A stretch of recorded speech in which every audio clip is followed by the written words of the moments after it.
તો આજનું મેનુ છે આ. તો તાંજળિયાની ભાજી કાપી લીધી, ટમેટાં સુધારી લીધા, લસણ સુધારી લીધું, અને આ બાજુ કઢી માટે થઈને છાશમાં ચણાનો લોટ નાખીને એને મસ્ત મિક્સ કરી લીધું. તો અહીંયા આપણે ખીચડી આપણી મૂકી દીધી છે તુવેર દાળની. અહીંયા વઘાર થઈ ગયો, એમાં છાશ નાખી દીધી એટલે કઢી મૂકી દીધી છે. અને અહીંયા તેલમાં રાઈ જીરું નાખીને લસણ નાખી દીધું. અને હવે એમાં નાખી દઈએ આપણે આપણી તાંજરિયાની ભાજી.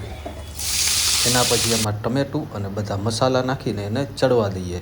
તો જો એક ગેસ ઉપર આપણી કઢી ચડી રહી છે, એક ગેસ ઉપર ભાજી અને એક બાજુ ખીચડી ચડી રહી છે.